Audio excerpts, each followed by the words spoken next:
So the question is, how do embodiment and somatic practices lead to spiritual awakening?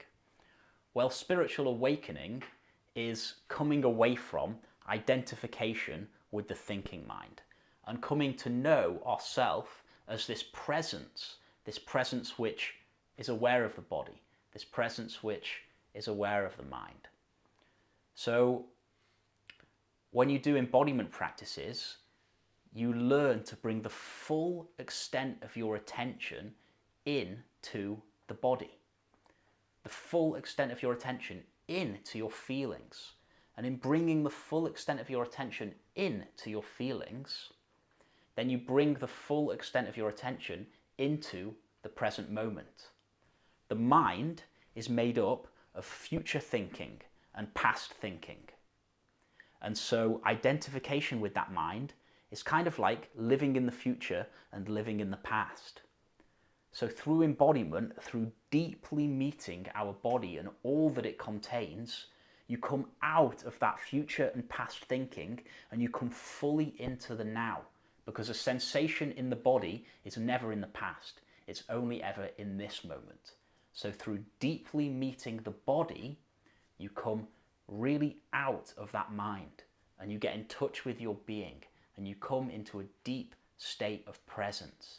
And then you feel, you intuit yourself as a being beyond this body and beyond this mind. And that to me is spiritual awakening.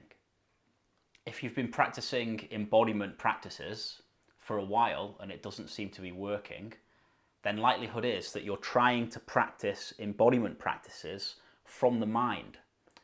So you're trying to use thinking in order to become embodied. So you might be saying stuff to yourself like, I'm in my body, or you might be thinking about feeling your body. And it's really important to know that embodiment has nothing to do with thinking. It's all to do with the movement of attention. Anyone can move their attention. So right now, if I say place your attention in your feet, before I said that, your attention weren't in your feet.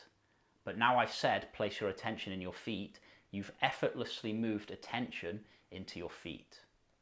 If I say feel your tongue, instantly, effortlessly, your attention goes to your tongue.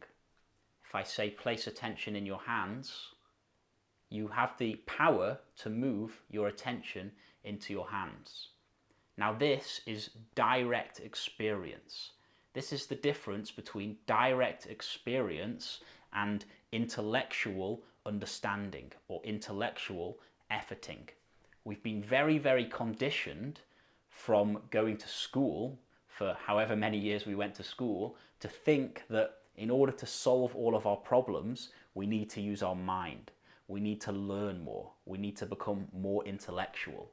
But embodiment has nothing to do with the intellect. Even though people have written many, many books about it, it's not to do with the intellect. It's to do with direct experience. If you can bring attention into your hands and feel that subtle sense of aliveness in the hands, then you can do embodiment. You can bring attention in to your body and in to the feelings that it contains. But it takes a little bit of courage because we've spent our whole life not wanting to be in the body. We've spent our whole life escaping from the body up here into the thinking because we're actually afraid of our pain.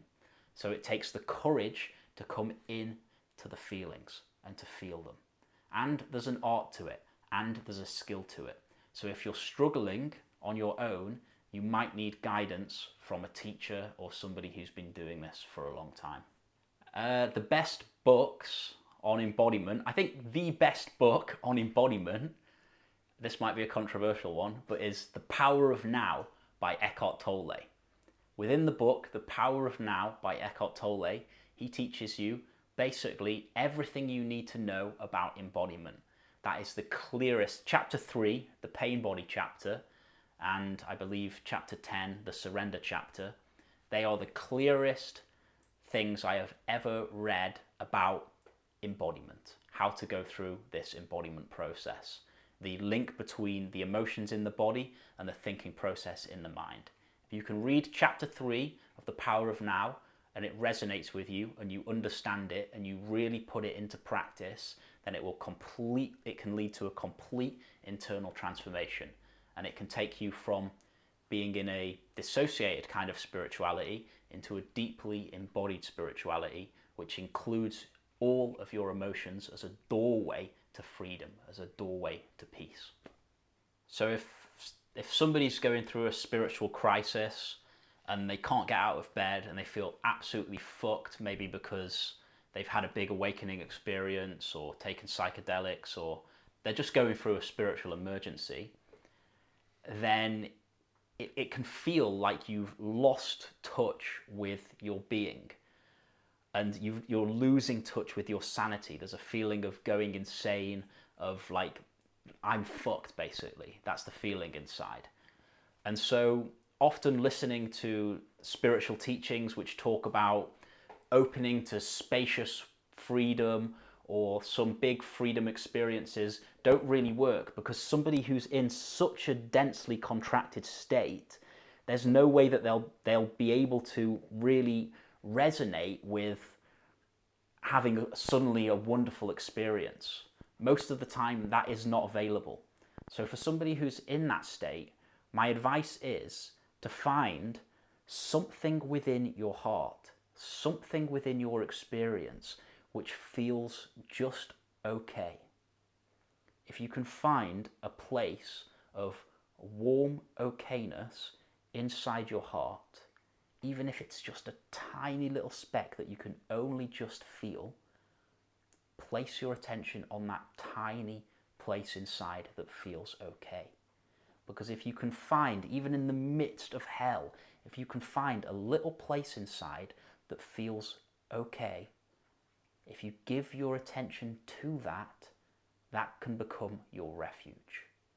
And the other thing I'll say is, if you can feel this little place of warm okayness inside, then let that warm okayness take you. Instead of letting the mind and the emotions and the nervous system and the hell experience take you, let that tiny little place of warm okayness take you. That's all I'm going to say. You don't need a big experience. You just need to find something, no matter how small inside, a crumb of okayness, and give yourself to that. Is anger healthy? So the question is anger healthy? I would say yes and no. Anger, if it is repressed within you, and if it turns into a bitterness which goes into the mind and projects out onto the world, and it's unexpressed and locked into the throat, that's very unhealthy. That can lead to tiredness, it can lead to fatigue, it can even lead to illness. That repression can lead to depression as well. So in that sense, anger isn't healthy. But anger becomes healthy when you stop repressing it, when you embody it, when you allow it to open up within your body and to open up within your consciousness. That very energy of anger, which used to go into suffering and bitterness, can be transformed into your own sense of inner authority and power. You may develop a power in the way that you do your work. You may develop a fearlessness in the way that you go about your mission in the world. Anger can be very healthy if harnessed for good.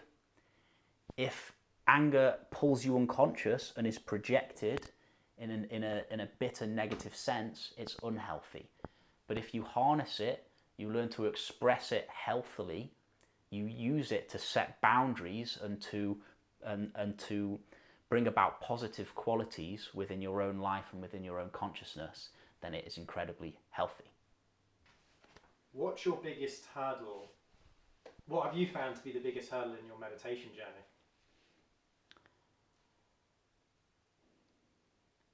So the question is, what has been the biggest hurdle in my meditation journey?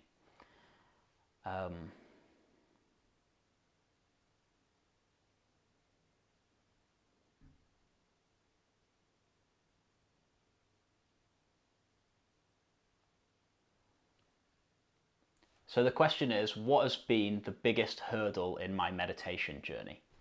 And the only answer that's coming to me is there have never been any hurdles in my meditation journey. Because the point of meditation, at least for me, is to become a master of awareness and a master of attention.